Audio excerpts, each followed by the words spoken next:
आज आपण म्युच्युअल फंडमध्ये इन्व्हेस्टमेंटचे काही बेसिक ऑप्शन्स SIP, लमसम आणि SWP ह्या 3 पद्धतीने आपण म्युच्युअल फंडमध्ये इन्व्हेस्टमेंट करू शकतो. तर SIP काय आहे? Systematic investment plan.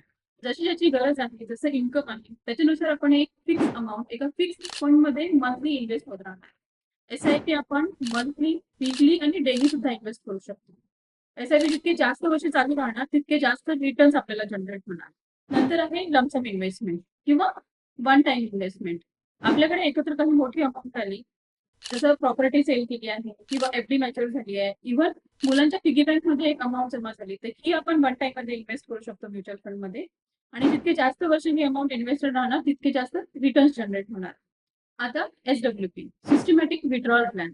जसं SIP मध्ये आपण मंथली इन्व्हेस्ट करणार आहे, तसंच SWP मध्ये आपण मंथली विड्रॉल घेऊ शकतो.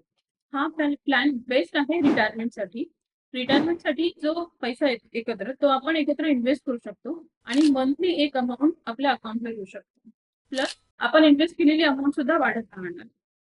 SIP, लमसम आणि SWP ह्यांचे स्वतःचे एक वेगळे इम्पॉर्टन्स आहेत इन्व्हेस्टर्सच्या रिक्वायरमेंटनुसार आणि त्यांच्या इन्व्हेस्टमेंट कॅपॅसिटीनुसार.